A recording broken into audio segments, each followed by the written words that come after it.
What's up everyone, Blade here, and welcome back to another video of Persona 5X. Inside today's video, guys, we're going to be talking about the new character on TWKR and CN, who's coming out later on tonight, and that is going to be Pinky. So if you guys are interested in this, be sure to sit back, relax, and enjoy the video.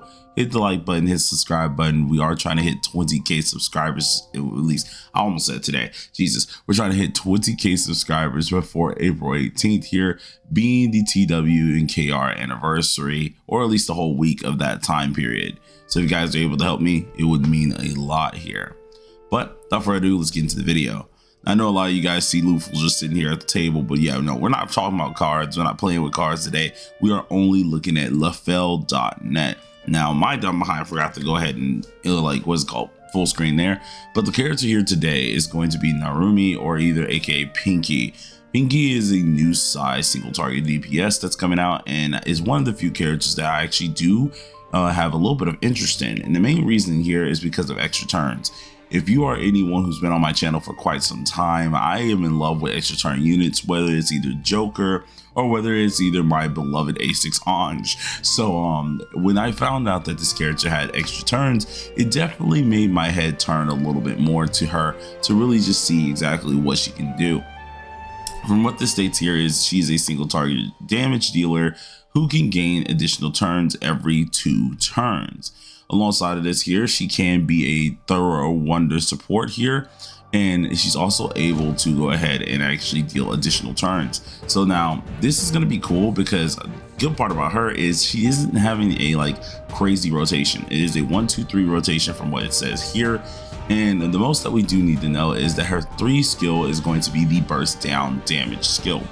So I mainly was interested in that, but here, this is where things get a little bit better. Awareness 0 is perfectly functional. You don't have to go any further than that. So that's actually a good thing for me, because on the off chance that I can't go any further for this character, I'll be able to get her A0, R0 and be perfectly fine. But she does get some additional things with the A1 and A2. A1 allowing Wonder himself to get additional turns, which is going to make a huge, cool extra turn team when you think about it, with Ange, Narumi, Wonder, all that cool stuff. And then A2 absolutely making her skill 3 insanely busted.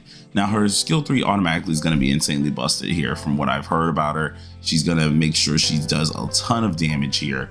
It even says that high damage output here, but the only problem here, there's no independent pierce rate. So that scares me, because I really do love Pierce characters, and Ange exceeds a lot on Pierce herself. The thing is, I need to know if this character needs Pierce. So it seems like on the priority list, she does have Pierce. She does need it, but the character herself might not actually provide Pierce in her entire set. So that makes it so she's really reliant on Pierce cards. She's going to be really reliant on Pierce teammates here, meaning this character can be very scary. Now the difference here is that means I have to really work hard on a new card set, and not just any card set here, but I also have to work hard on a card set that's going to be for the space piece here. I don't have this card. This is a whole new card for that update. So when it does come down to Pinky, this means a lot of things is going to be new for me. I have to get crazy substats. I got to get this whole new card set that I don't know what's going to be about, which is going to be kind of scary. But to be honest, I'm all here for it, because it's already something that sounds pretty cool. Our Mindscape seems like everything is pretty dang cool over there. She ends up coming with damage bonus, crit multi, or crit damage, which is always cool. Tons more crit damage and damage multi here that's going to be happening.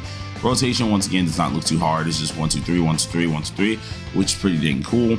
But what I'm interested in here is going to be the skills. Seeing I have not seen much about this character at all, I'm mainly just going in here blind, and on the day that she comes out, aka later on tonight, I'm going to be going in blind for for actually figuring out how much damage she really can do. So for her first skill, 100% sugar, she deals side damage equal to 1 foe, and this is going to be to 292.8% of her attack, and she's able to gain 3 shiny points. Once she does this, she enters a idle business mode for 2 whole turns, and idle business mode increases her critical rate 14.6% and her damage 29.3%. At the start of the turn, she then gains 1 shiny point. So this is kind of interesting to see how this does work, because the whole thing is going to revolve around this shiny point system here. But by using the skill 1, she immediately goes into some mode that I'm pretty sure is going to be filled off of some of these shiny points themselves.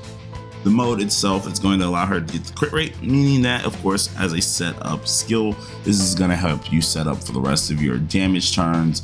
Seeing that first turn, you get your crit rate up, you already did all your buffing, which are the characters, meaning the next turn where we have to use 2 and 3, obviously is going to be our high damage burst down timing.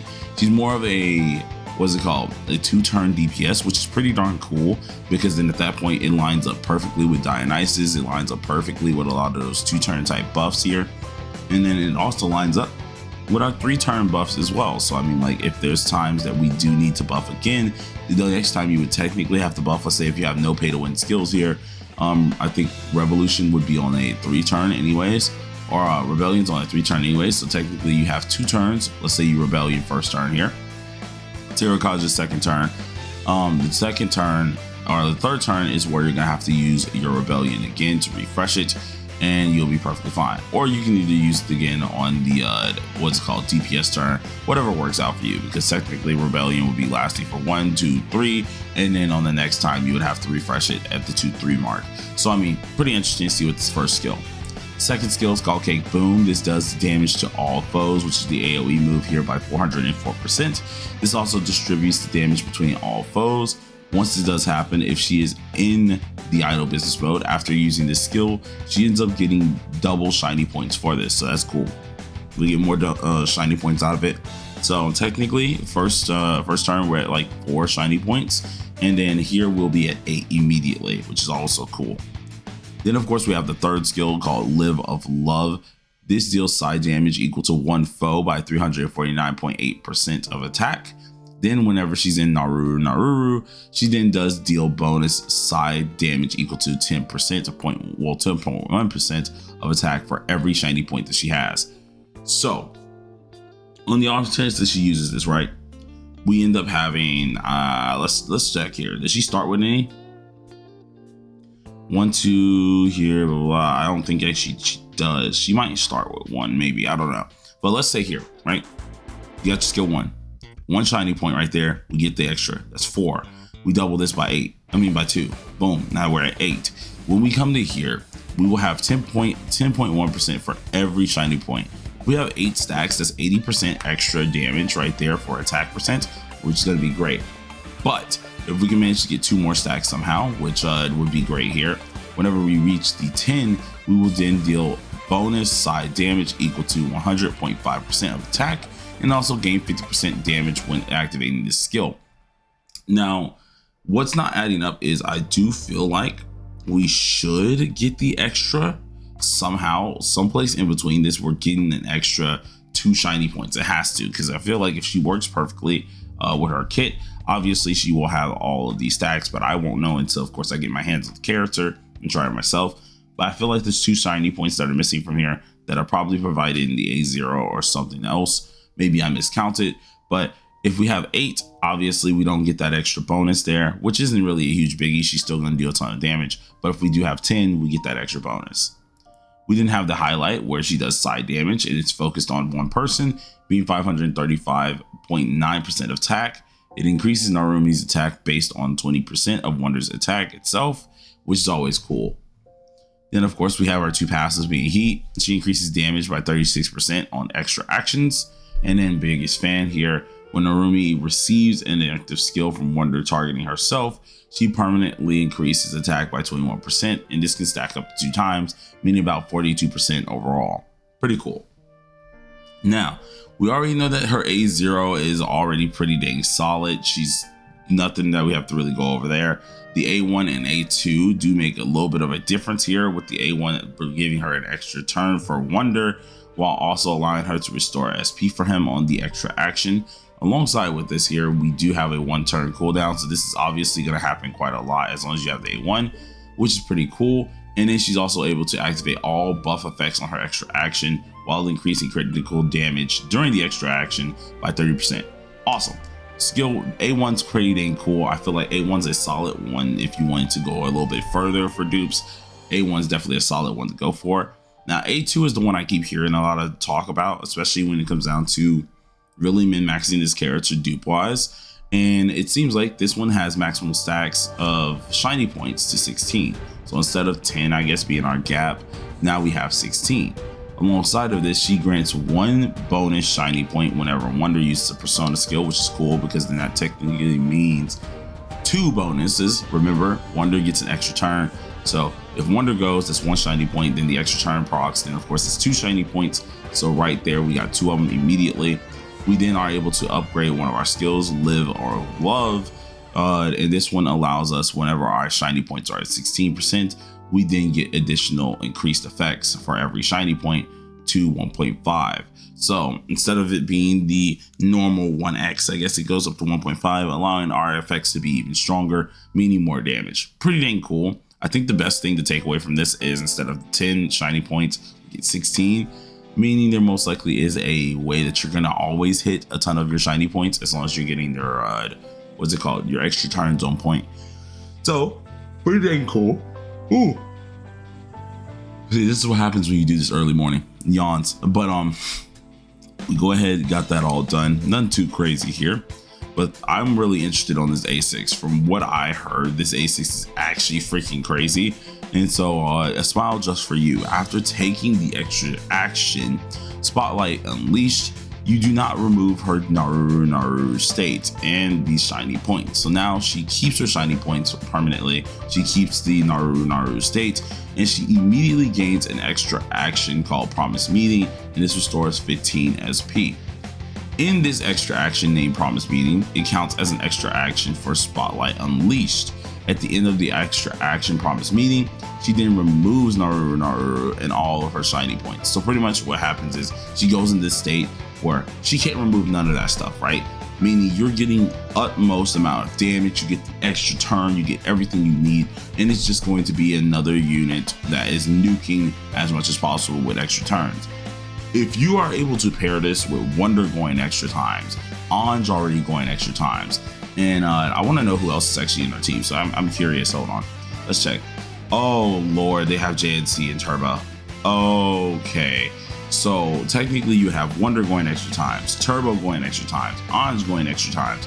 If you went for JNC, they would have, of course, their extra turn too as well with their mask, but that would be freaking insane. But I'm also seeing Mitsuru, perma debuff and stuff like that going with the additional turns, meaning obviously follow up on sub DPS. This character is probably hitting some crazy numbers. I already know she's already like the best single target in the game, but I still haven't seen much on her, so she's probably doing something insane. Of course, her weapon's going to be Starry Compass because it's going to have the new engraved side to it, which is pretty dang cool.